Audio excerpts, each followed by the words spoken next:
Alors il se retrouve qu'il pleut. Il doit diminuer la... Je suis là pour le couvrir quand il n'est pas là. Amen. Une différence très importante, on met là quand on n'est pas là. Amen. Il est professionnel. Il connaît ça mieux que moi. Moi, je bricole. Amen. Mais Dieu, il sait comment il nous donne. Il le fait. Ma Pauline peut le faire. Amen. Donc on se complète dans l'œuvre de l'Éternel. Amen. J'aimerais bien lire avec vous cet après-midi Exode 40, verset 21 à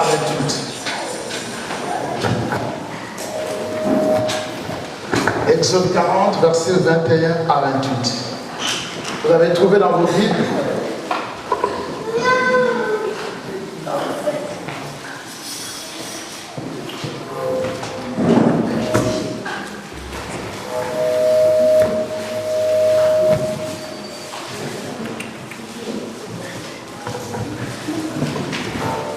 Amen. Lisons ensemble. Il apporta l'arche dans les tabernacles. Il mit le voile de séparation. Il en couvrit l'arche du témoignage comme l'Éternel l'avait ordonné à Moïse.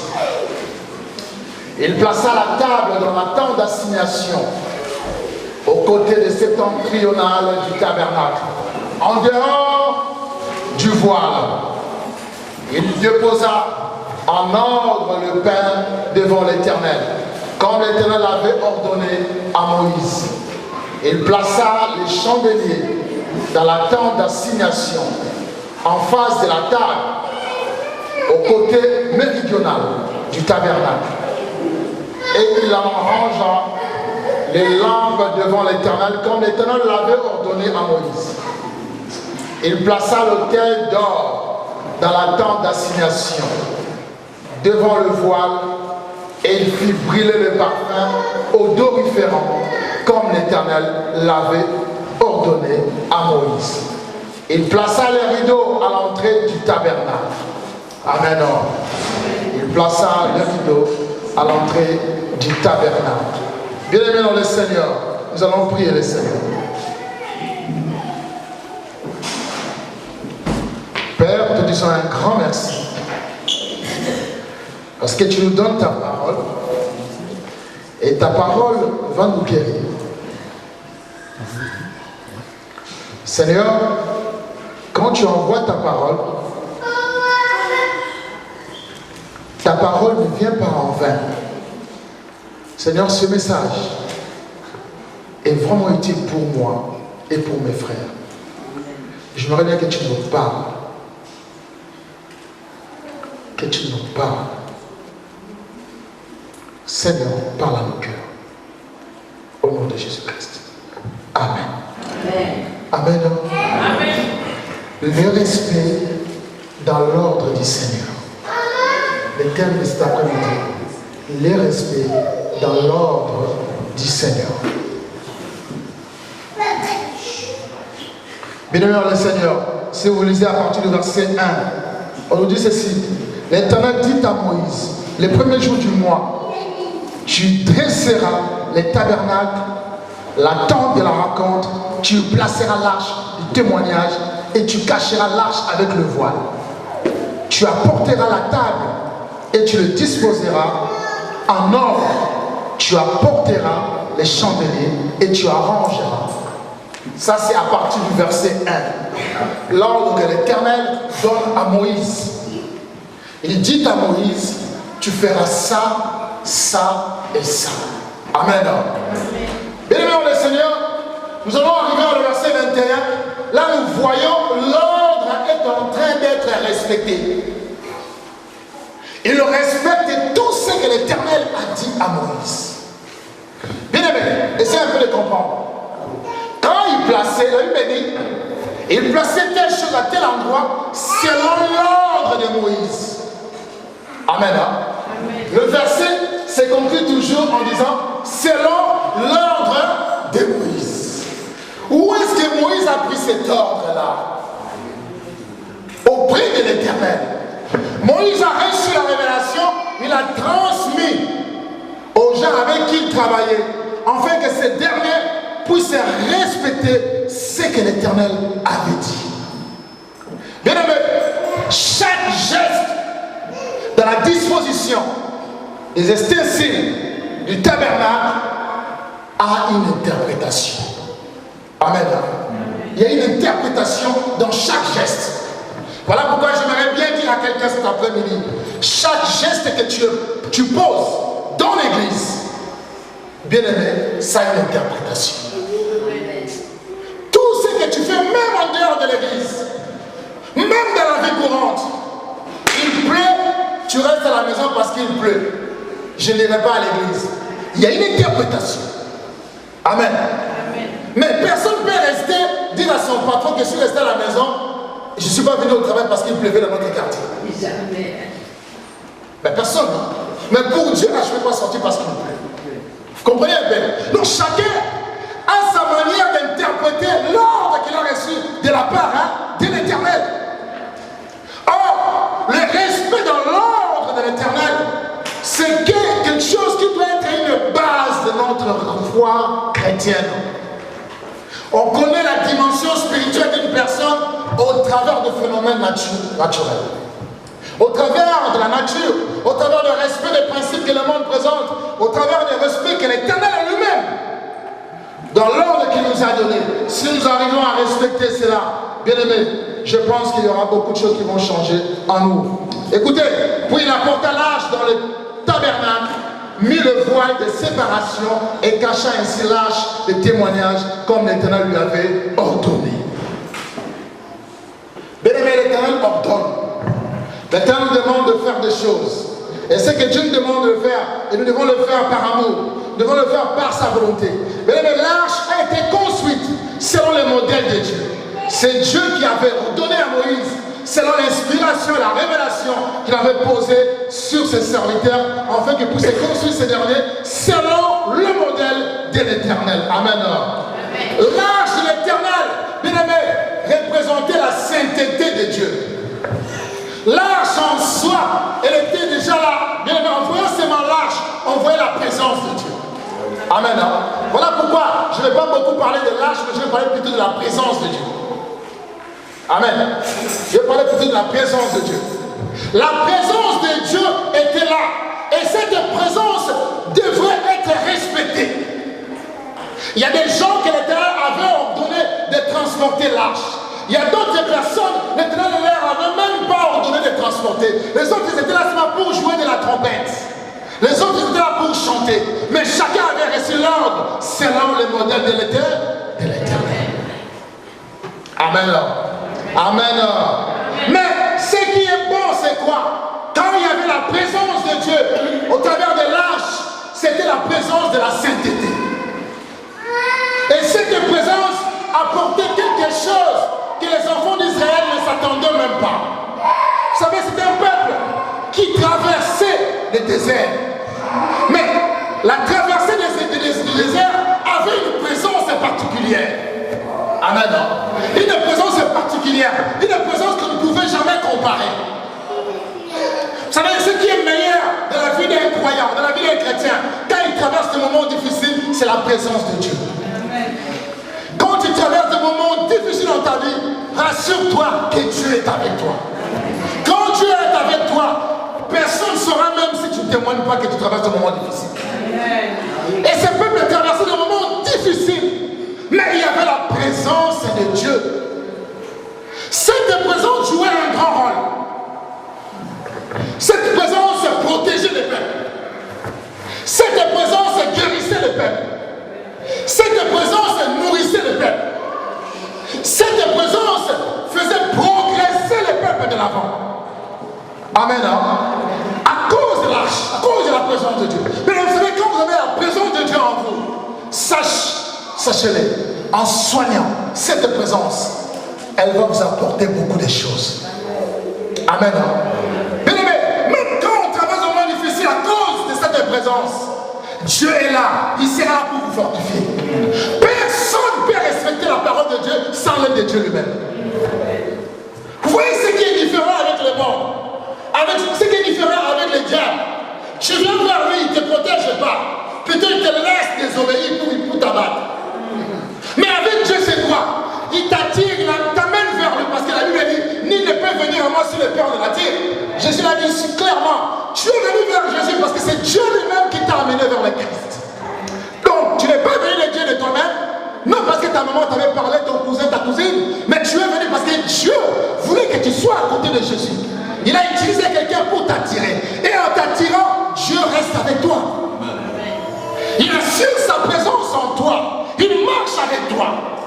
Donc, pendant les moments difficiles, cette présence doit refléter une gloire particulière. Pour que cette présence dégage une gloire, cela exige le respect à l'ordre que l'Éternel t'a donné.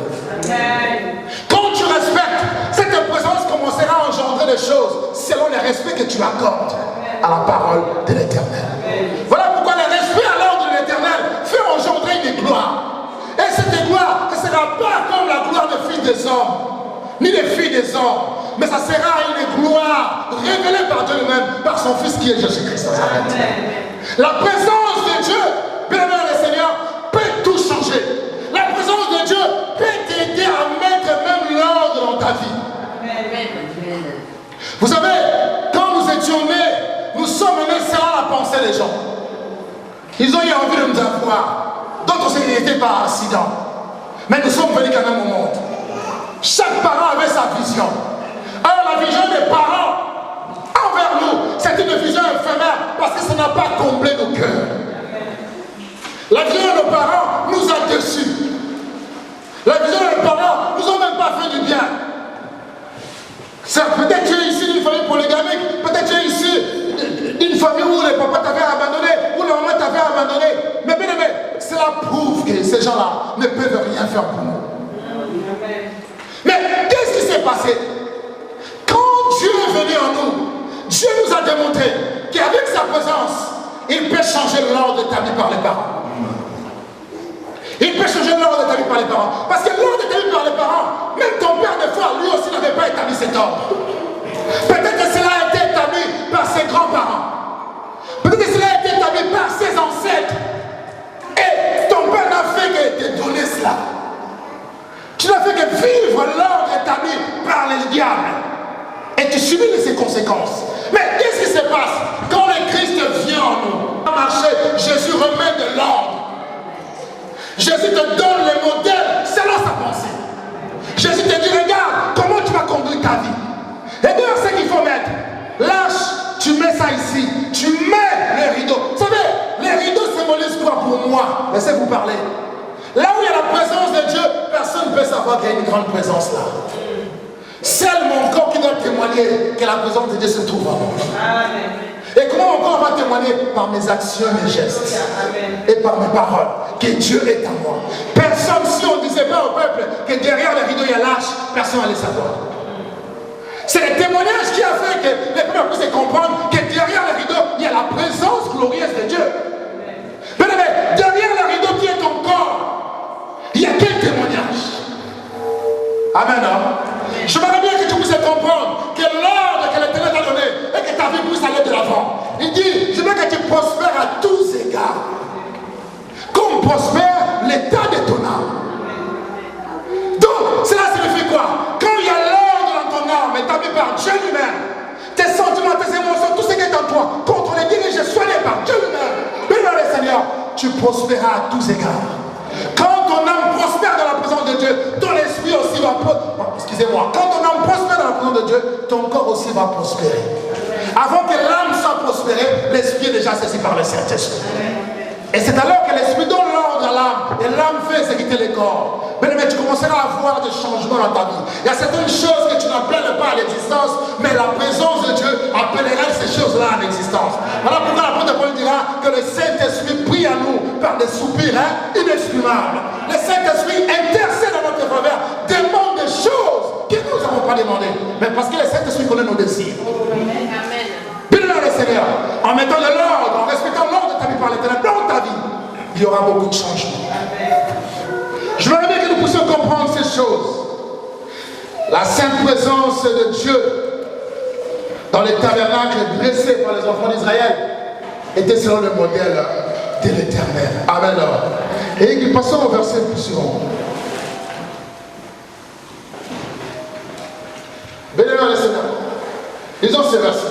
Exode 23, verset 20 à 21. Voici, j'envoie un ange devant toi pour te protéger. Lisez très bien. En chemin et pour te faire arriver au lieu que j'ai préparé. Tiens-toi si tes gardes en sa présence et écoute sa voix. Ne lui résiste point, parce qu'il ne pardonnera pas vos péchés, car mon nom est dans lui. Mais si tu écoutes sa voix, et si tu fais tout ce que je te dirai, je serai l'ennemi de tes ennemis et l'adversaire de tes adversaires. Mon ange marchera devant toi et te conduira chez les Amoréens, les Essiens, les Phérésiens, les Cananéens, les Éviens et les Jébusiens, et je les exterminerai. Ah, bien, j'aime ce texte. Remplaçons la nouvelle alliance et l'ange par le Saint-Esprit. Amen. Remplaçons l'ange par le Saint-Esprit. Bien, je vous ai dit, la présence de Dieu attire beaucoup de choses. Amen. Le respect de l'ordre établi par Dieu attire la protection. Parlons de la protection. Ce respect attire la protection. Et la protection, Dieu déclare dans Exode 23, verset 20 à 23, il dit, voici j'envoie un ange devant toi pour te protéger en chemin et pour te faire arriver là où je vais. Chaque pas de ta vie sera soumis et contrôlé par Dieu. Tout ce que tu poseras, Dieu lui-même verra sur ça. Ce qui est meilleur quand il y a la présence de Dieu et que le méchant ne peut pas résister. Amen. Amen. Quand il y a la présence de Dieu, le méchant ne peut pas résister. Il a dit, ils feront des complots contre toi, mais te vaincront jamais. Bien-aimé le Seigneur, quand il y a l'ange de l'Éternel, il va marcher devant toi. Bien-aimé, des fois quand nous prions, nous disons, Seigneur, marche devant moi, marche à mes côtés, sois derrière moi, au-dessus de moi, au-dessous de moi, sois avec moi. Vous voyez que c'est Dieu qui descend et te met avec toi. Amen. Dieu il est au trône. Et il y a des gens qu'il a ordonné pour te protéger. Amen. Le Saint-Esprit est là. Il y a tout un service que Dieu établit pour ta protection. Et il marchera devant toi pour te protéger. Mais cette protection, c'est comment? Il dit, tant que tu garderas ma parole, la protection restera. Mais quand tu pêches, il te tuera. Donc pour dire quoi? La mort qu'on parle ici, ce n'est pas la mort physique. Hein? Amen. Dieu te lâche. Quand Dieu te lâche, c'est le diable qui te récupère. Et pendant tout le temps que tu l'as dit au nom de Jésus, je te chasse, c'est le temps là que lui va récupérer pour te massacrer totalement. Bien-aimé le Seigneur, en respectant l'ordre de l'Éternel, il y aura toute une protection qui sera à nos côtés. Mais qu'est-ce qui est arrivé avec les enfants d'Israël? Pendant qu'ils marchaient, qu'est-ce qui est arrivé?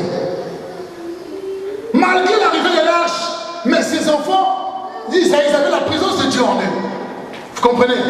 L'arche était là, ils marchaient avec Dieu. Mais la désobéissance a fait quoi? La désobéissance a fait que les Phérésiens, les Cananéens, les Éviens, les Jébusiens puissent frapper les enfants d'Israël. Vous savez, Dieu est jaloux. Dieu n'aime pas partager sa gloire. La seule chose que Dieu déteste dans la vie de celui qui a fait l'alliance avec lui, c'est quand tu te détournes, tu fais l'alliance avec des choses obscures. Amen. Quand tu commences à marcher selon les principes du diable, Dieu devient jaloux.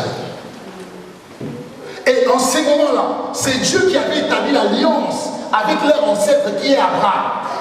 Dieu s'est détourné de ses peuples.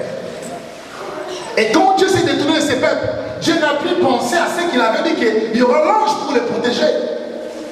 Dieu n'a plus pensé à ça parce qu'il avait déjà annoncé. Chaque fois que tu commets des erreurs, que tu abandonnes, tu t'éloignes de Dieu, ou ça tu mélanges, Dieu on ne le mélange pas. On ne mélange pas. Quand tu mélanges Dieu avec des choses obscures, c'est un danger pour toi, tu risques de mourir. On ne mélange pas. Soit tu choisis Dieu, soit tu choisis le diable. Mais il ne faut pas dire que non, moi je connais Dieu et je marche aussi avec le diable. Non, non, non, ça ne se fait pas. Et quand tu marches comme ça, Dieu tellement qu'il est jaloux, il risquera de te frapper. Et quand tu vas te frapper, ça sera terrible. Celui qui marche avec des principes par la foi, c'est une personne qui se cherche des problèmes lui-même. Il est capable de malédiction et à chaque jour de sa vie, la malédiction sera devant sa porte. Amen. Parce qu'il marche selon des ordonnances. L'ordonnance du diable, l'ordonnance de Dieu. Or, la Bible dit, dans Jean chapitre 10, verset 10, que les voleurs ne viennent pour égorger, on va descendre en bas, pour faire quoi? Dérober et détruire. Vous comprenez? C'est ça son travail. Quand il vient en toi, quand il t'écoute, parce que la technique du diable c'est quoi? La technique du diable, c'est de te faire comprendre que le péché là est sucré là. C'est vraiment sucré. C'est bon. Vous comprenez? Quand quelqu'un est en train de pécher, il ne saura même pas que c'est mauvais. Il prendra goût. Il trouve que c'est bon de faire ça, de faire ça, de faire cela. Mais quand tu trouves que c'est bon, derrière le goût là, il y a un goût amer. Il y a un goût amer. Mais quand tu as le respect de l'ordre donné par Dieu, même si ça commence par un goût amer, mais il y a la liberté après. Parce que quand ils mangeaient les légumes amers, il y avait une liberté qui les attendait. Mais tu peux sentir des difficultés, tu peux avoir des problèmes. La maladie te ronge, un problème, des situations, ça devient terrible. C'est normal que c'est amer, après c'est succulent. Attention avec ce qui commence à sucrer, ça finit mal. Ce qui est trop sucré, ça finit mal. Et Dieu a dit aux enfants d'Israël, vous mangerez des légumes amers. C'est là que vous allez vous souvenir de cette Pâque. Vous allez vous souvenir de cette souffrance. Dieu, quand il t'appelle, il établit l'ordre. Mais ce n'est pas Dieu qui te traverse des moments difficiles. Il peut ordonner. C'est parce qu'il veut te faire comprendre qu'un jour, je t'avais pris dans telle situation, je t'ai amené dans telle situation. Conçois et reçois ces moments de difficulté, ces moments de douleur, comme il le soit de la part de l'Éternel. Et corrige-toi, prends la route et avance, parce que l'Éternel sait pourquoi. Amen. Bien aimé, j'aimerais bien que cette situation où sont les difficultés que tu es en train de vivre actuellement te trouve dans l'obéissance. Si cela te trouve dans l'obéissance, c'est une bonne chose. Lisons 1 Samuel chapitre 4, verset 10 à 11. Les Philistins livrèrent la bataille. Livrèrent la bataille et Israël fut battu. Chacun s'enfuit dans sa tente. La défaite fut très grande et il tomba d'Israël 30 000 hommes de pied. L'âge de Dieu fut prise et les deux fils d'Élie, Ophni et Phiné, mourirent. À cause de quoi? À cause du péché. À cause du non-respect de l'engagement avec Dieu. Quand tu ne respectes pas l'engagement avec Dieu, sache-le que les Philistins viendront. Et ils vont te battre. Ils vont te faire tout ce qu'ils veulent. Mais ce qui est bon, c'est quoi? Si cela te trouve dans la repentance. Même s'ils avaient commencé à te tuer, ils arrêteront parce que la gloire de Dieu va t'envelopper. Amen. Écoutez ce qu'on dit. 30 000 hommes de pied. Des hommes vaillants, des hommes puissants. Ils étaient morts les jours-là. À cause de la désobéissance. Et la protection de l'Éternel était partie. Amen. Le respect de l'ordre que l'Éternel nous a donné, dans l'ordre que l'Éternel nous a donné, si nous avons ce respect et que nous marchons avec cette parole, bien aimé le Seigneur, je sais très bien, les hommes de pied ne vont pas mourir. Je ne sais pas combien d'hommes sont morts en toi, combien de systèmes, combien de problèmes, combien de difficultés sont en toi actuellement. Mais je tiens à te dire, peut-être ces difficultés, ce n'est pas à cause du péché. Mais l'Éternel peut te faire passer par là. Il sait pourquoi il te fait passer. Mais quand il te fait passer par là, comprends pourquoi. Parce qu'à chaque difficulté, il y a une révélation. Amen. Amen. Mais ils ont eu plusieurs années de défaite. Mais Dieu merveilleux. Mais l'arche de l'Éternel a été récupérée par David. Amen. L'arche a été récupérée par David. Après plusieurs années de défaite, David est venu et il a tué Goliath. et il a pris l'arche. Il a mis vers l'arche de Dieu et l'a saisi parce que le bœuf la faisait pencher. La colère de Dieu s'enflamma contre Uza et Dieu le frappa sur place à cause de sa faute. Uza mourit là, près de l'arche de Dieu. David fit irrité de ce que l'Éternel. Ah, il faut brancher Eric. Bon, suivez-moi très bien. Vous allez lire à la maison. On nous dit ceci. Quand David a vaincu les Philistins et ils ont récupéré l'arche, pendant que l'arche de l'Éternel avançait, suivez-moi très bien. Pendant que l'arche de l'Éternel avançait, vous savez, ce n'était pas conduit par les grands prêtres. Amen, hein? Ce n'était pas conduit par la famille choisie. C'était conduit par deux bœufs. Vous comprenez? Alors, l'arche avançait. Il y a un moment, l'arche voulait tomber. Uza vient pour aider, tenir l'arche, afin que l'arche ne tombe pas. Alléluia.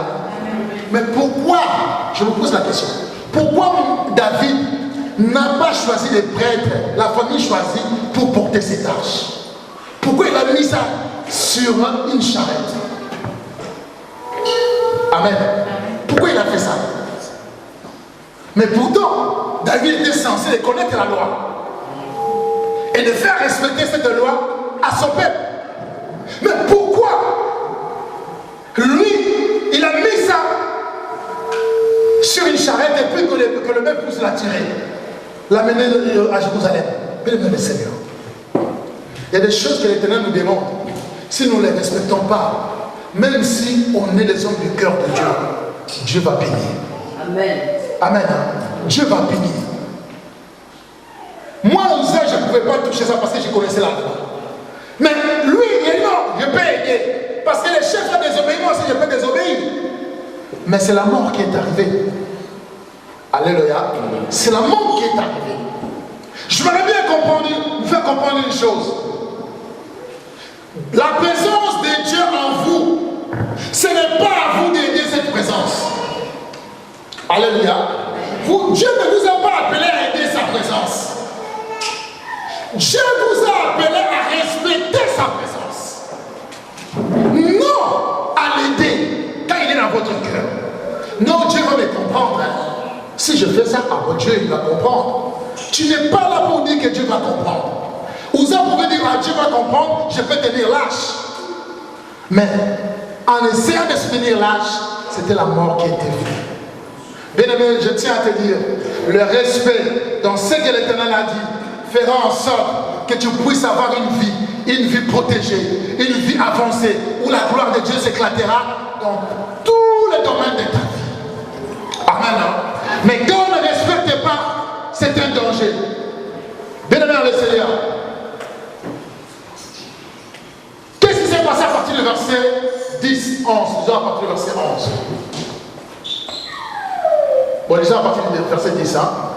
On nous dit ceci. Il ne voulut pas retirer l'arche de l'Éternel chez lui, dans la cité de David. Et il la fit conduire dans la maison d'Obed-Edom de Gath.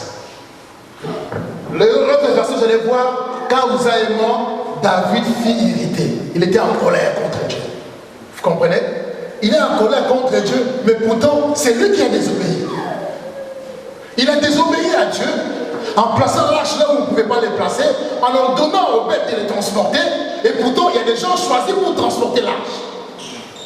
Vous comprenez? Alors tu as désobéi à Dieu, tu as fait des choses qui n'étaient pas bonnes devant Dieu, et Dieu a frappé, tu te fâches contre lui. Comprenez un peu? Pourquoi tu dois te fâcher contre Dieu? Et pourtant c'est toi qui as désobéi. Si vous êtes mort, ce n'est pas la faute de Dieu, c'est ta faute, David. Arrêtez de dire que Dieu m'a abandonné et que Dieu n'intervient pas dans ma vie, que Dieu ne fait rien. Il y a certaines choses qui viennent de nous-mêmes. Amen. Hein? Il y a certaines choses qui viennent de nous-mêmes. Mais plutôt, c'est que nous devons demander la compassion et l'amour de Dieu. Demander à Dieu que sa présence en nous puisse créer une force et que cette force-là puisse détruire les conséquences des erreurs que moi j'avais commises. Vous comprenez un peu? Et en ce moment, il se fâche et pourtant, il avait construit ce qu'on appelle la cité de David. Et dans cette cité, il voulait mettre l'arche de l'Éternel là-dedans. ses comportements, pardon, à cause de la mort de Uza, il dit non, je ne mettrai plus une arche dans ma cité. Il dit à Obed-Edom de prendre l'arche, Obed, allez, amène l'arche chez toi. Lisez bien ce texte à la maison, vous allez comprendre.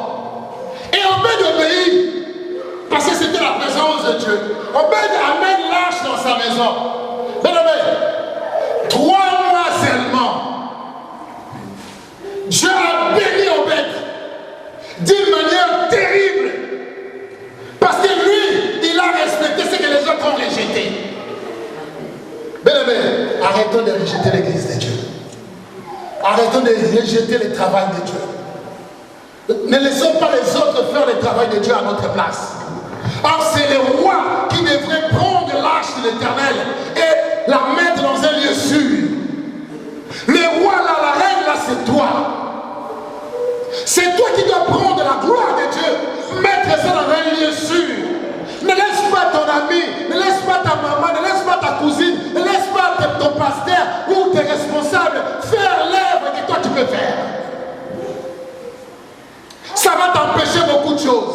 En laissant Obed a été béni, on nous dit 3 mois seulement. Dieu a béni Obed et tous ceux qui étaient dans sa maison, même les esclaves d'Obed ont été bénis.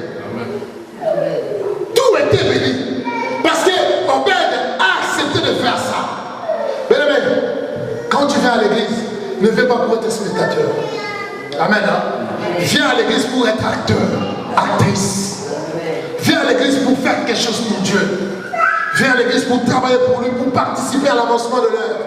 Tu verras comment Dieu va te bénir. Mais quand tu laisses Obed faire le travail que toi tu peux faire, tu t'es détruit. Je t'informe que tu t'es détruit. Écoutez la jalousie, regardez bien la jalousie. Descendez en bas. À partir du verset 12. Écoutez. On vint dire au roi David, l'Éternel a béni la maison d'Obed-Edom et tout ce qui est à lui, à cause de l'arche de Dieu. Et David s'est mis en route. Il fut monté l'arche de Dieu depuis la maison d'Obed jusqu'à la cité de David au milieu des réjouissances. Vous voyez la jalousie? Parce qu'il a entendu que Dieu a béni Obed. Comme Obed avait gardé l'arche. Ah, comment Dieu peut le bénir? Ah, vous savez, quand toi tu fais l'œuvre de Dieu, Dieu te bénit. Ceux qui ne font pas, ils se là seulement pour être jaloux. Mais ce qui était bien, David avait eu vraiment la grâce auprès de Dieu. David a compris, oh, Obed est béni, sa maison est bénie, sa famille est bénie. Oh, c'est que cette bénédiction a été aussi pour moi. Je cours vite récupérer l'arche. Il a récupéré l'arche. Il a amené l'arche dans la cité de David. À tel point que pendant qu'il dansait, sa femme, qui était la fille de Saoul, s'est moquée de lui. Pourquoi un roi peut danser comme ça? Et Dieu avait frappé cette femme. Suivez-moi très bien. Comment Dieu a frappé cette femme? Et pourquoi Dieu a frappé cette femme? C'était la faute de qui? Ce n'était pas la faute de cette femme. C'était la faute de David. Si David avait préparé sa femme, que je pars chercher l'arche de l'Éternel, mais quand je viendrai, il y aura un service. Nous commencerons à danser. Ne me regarde pas comment je danse. Je danse pour mon Dieu. Que cela ne t'énerve pas, la femme n'allait pas le faire. Parce qu'il a couru. Il a couru. Il s'est mis en route pour aller chercher l'arche de l'Éternel. Donc, il n'a même pas eu le temps de préparer sa femme, sa maison, de préparer les autres. Mais il a couru parce qu'il avait entendu que Dieu a béni Obed-Edom. Bien aimé, attention. Attention. Quand Dieu bénira les autres, toi tu iras chercher cette bénédiction en courant. Tu risques de tomber et perdre les dents. Si tu ne perds pas les dents, peut-être c'est chez toi que la malédiction va entrer. Parce que certaines personnes ne vont pas comprendre pourquoi tu as pris un engagement précipitamment. Et certains peuvent l'ignorer. Prenons l'engagement avec amour. Prenons l'engagement en réfléchissant, en sachant très bien que Dieu nous appelle à faire sa volonté. Amen. Amen. Dieu nous appelle à obéir à ce qu'il a dit. Bien-aimé en l'Éternel, quand on désobéit à ce que l'Éternel dit, c'est la malédiction qui viendra vers nous. Amen. Mais par contre, lorsqu'on obéit au Seigneur, sa sainte présence au travers du Saint-Esprit fera beaucoup de choses en nous, fera défiler la source de bénédiction. La présence de Dieu fera défiler la source de bénédiction. Même là où il n'y avait pas la porte doit exister. Parce qu'il y a la présence de Dieu.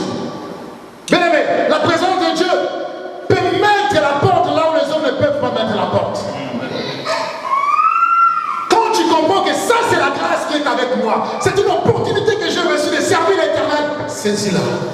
Sers l'Éternel. Amen. Sers l'Éternel. Ne te pose pas la question, comment je vais le servir? Comment est-ce que je vais entrer? Non, vas-y, Dieu lui-même mettra une porte devant toi et tu passeras. L'ordre était de nos enfants d'Israël de sortir de l'Égypte. Mais l'ordre aussi a été de nos enfants d'Israël de se mettre, de se retrouver devant les grandes eaux. Amen. Les enfants d'Israël sont retrouvés devant la mer Rouge. Devant la mer Rouge, et pourtant l'ordre était quoi? D'aller de l'autre côté. Mais le respect à l'ordre donné par l'Éternel a fait en sorte que la mer soit scindée en deux et qu'elle passe. Quand il y a la sainte présence de Dieu en toi, il n'y a pas d'obstacle. Les obstacles se transformeront en bénédiction. Tu te réjouiras quand tu seras devant les obstacles. Tu vas être un bon chrétien, comprendre que tu es avec le Seigneur, mais c'est un peu tes obstacles. Quels sont les obstacles qui se présentent devant toi chaque jour de ta vie? Quels sont ces obstacles? Mais je tiens à te dire, il faut que les obstacles soient là pour que tu puisses comprendre que c'est Dieu qui t'a appelé. Amen. Quand Dieu t'appelle, ce n'est pas du rose. La rose est là dedans, devant la souffrance. Amen. Amen. Tout peut être noir. Tout peut être obscur. Mais attention, dans l'obscurité, il y a la rose. Dieu peut faire jaillir de l'eau même dans le désert. Pendant qu'ils se sont retrouvés dans le désert, Dieu leur a donné de l'eau. Qui pouvait savoir que l'eau pouvait sortir d'un rocher? Mais à cause de ça, je tiens à te dire, même le ciel te donnera la nourriture. Amen. Quand tu obéis à ce que Dieu dit, ne dis pas que non, je ne suis pas prêt à obéir. Non, dis seulement Seigneur, je suis prêt à obéir, mais je suis incapable d'obéir. C'est ça la phrase qu'il faut dire à Dieu. Parce que Dieu c'est quoi? Dieu connaît nos cœurs, il connaît nos vies. Il sait que tu n'es pas capable d'obéir. Il sait que tu n'es pas capable de respecter ce qu'il a dit. Recommande-toi. Dis Seigneur, je recommande ma vie entre tes mains. Je recommande mon sort, mon problème. Je recommande mes difficultés à toi. Moi, je ne peux pas obéir à ce que tu as dit. Je ne peux pas respecter ce que tu as dit. Je ne peux pas, Seigneur, c'est impossible. Dieu aime des personnes pareilles. Dieu aime des gens qui disent, je ne peux pas, Seigneur, mais ils ont la volonté d'obéir. Et quand tu as cette volonté, le Saint-Esprit viendra soutenir ta volonté. Amen. Voilà pourquoi l'apôtre Paul dira, je prie tout par celui qui me fortifie. Quand tu ne pourras pas avancer avec Dieu, Dieu est là, il va avancer avec toi. Amen. La femme samaritaine leur a dit, venez voir, il y a quelqu'un qui m'a dit tout ce que j'ai fait. Venez. Et les gens sont venus. Les gens ne sont pas venus parce qu'ils ont vu l'état de cette femme. Les gens sont venus parce qu'ils ont entendu la parole de cette femme. C'est alors qu'ils sont venus. Il y a même l'un d'eux qui a dit, si nous sommes restés, ce n'est pas à cause de toi, mais par rapport à ce que nous avons vu. Pour te dire quoi? Dieu peut utiliser ta vie malgré ce que les gens peuvent dire de toi, malgré ce que les gens peuvent insinuer sur toi. Mais ce qui est meilleur, c'est quoi? C'est que Dieu voit en toi, c'est que Dieu place sa confiance dans ta vie. Et quand Dieu place sa confiance en toi, ne vous étonnez pas de voir, permettez l'expression, la prostituée que vous connaissez peut-être dans telle rue au bois de Boulogne, passer par là, être au ciel. Et vous qui venez tout le dimanche à l'église, vous restez sur terre. Peut-être cette prostituée a dit à Dieu, regarde mon problème, je n'arrive pas à abandonner la prostitution, aide-moi. Et chaque jour demander le soutien à Dieu. Dieu, mais toi tu viens à l'église, tu n'arrives pas à dire à Dieu ces choses. Amen. Apprenez à parler à Dieu, ne cachons rien à Dieu. Parce qu'il connaît tout. Amen. Celui qui connaît tout, est-ce qu'on doit lui cacher les choses? Quand tu surprends quelqu'un dans le péché, est-ce que la personne va te cacher les péchés? Il va dire, ah mon frère, je ne sais pas ce qui m'est arrivé, aide-moi seulement. Il va te dire ça, non? Alors disons ça aussi à Dieu. Dieu, je ne comprends pas qu'est-ce qui me pousse à faire ça, mais aide-moi. Venez à Dieu comme vous êtes. Venez à Dieu avec vos problèmes. Venez à Dieu avec vos difficultés, avec votre inconduite, avec un désir d'abandonner. Et Dieu est en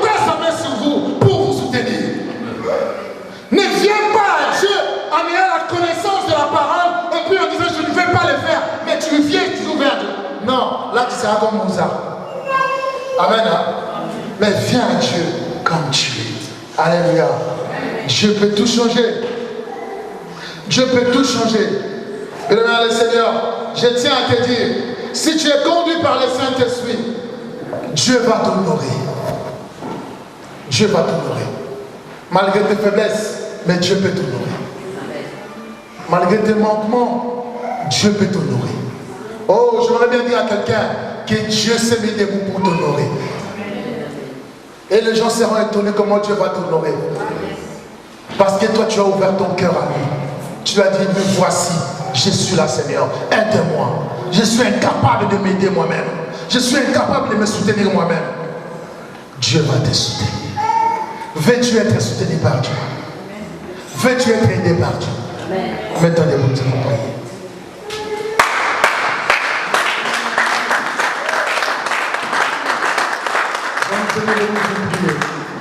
Je voudrais que tu puisses lever ta voix là où tu es. Lève tes mains. Nous allons prier. Alléluia. Combien Dieu est grand. Chantons-le combien Dieu est grand. Tous verront combien.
Bien-aimé dans le Seigneur, dans la Bible, il est dit quelque chose de très important. Il est dit exactement ceci: l'obéissance vaut mieux que le sacrifice. Voilà pourquoi, là où tu es, nous allons faire une chose. Tu vas prendre ta main droite, tu vas la poser sur ton cœur. Tu vas prendre ta main droite, tu vas la poser sur ton cœur. On vient de nous dire tout à l'heure, et dire à Dieu de t'aider. Parce que si tu veux voir la main de Dieu, si tu veux voir la bénédiction comme celle qu'a vue Obed-Édom, il te faut de l'obéissance. Voilà pourquoi tu vas prier pour ton cœur. Dis à Dieu, Seigneur, donne-moi un cœur disposé à obéir. Donne-moi un cœur capable de t'obéir, quelles que soient les circonstances, quelles que soient les difficultés, quels que soient les problèmes. Je veux que tu me donnes un cœur capable de t'obéir. Parce que tu sais combien je suis incapable de le faire de par moi-même. Tu sais combien je suis incapable d'obéir de par moi-même.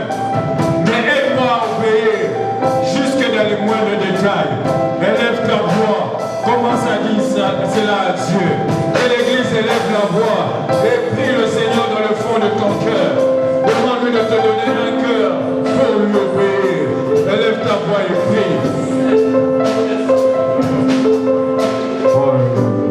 Alléluia, alléluia, alléluia, alléluia. Demande à Dieu de t'aider, de l'obéir. C'est un moment de recueillement. Tu es avec Dieu. Où tu connais, là où tu n'arrives pas à obéir à la voix de Dieu.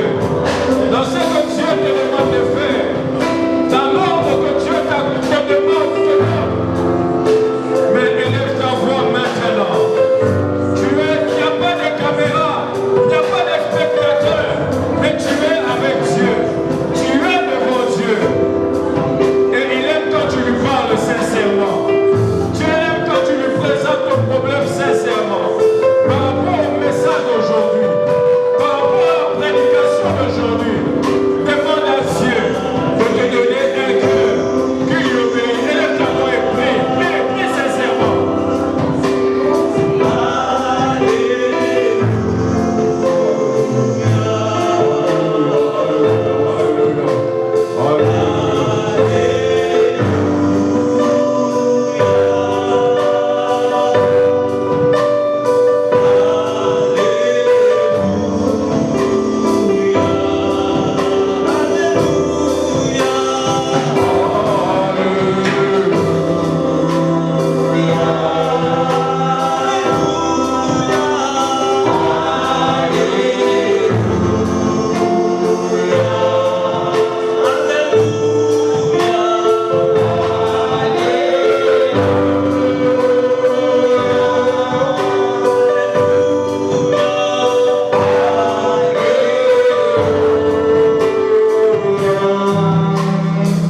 Alléluia.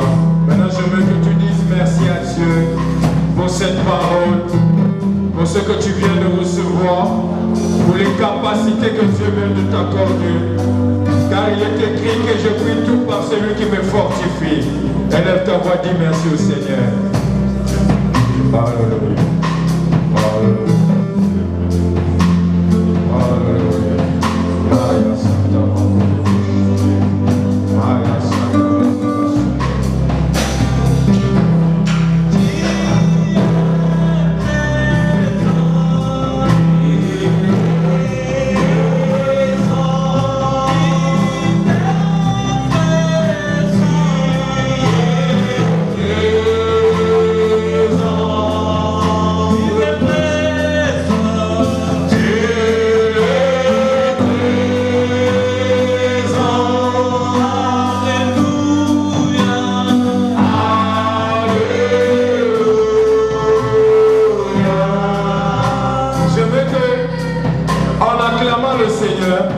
Que tu lui dises merci pour sa présence dans ta vie. Est-ce que tu peux acclamer le Seigneur?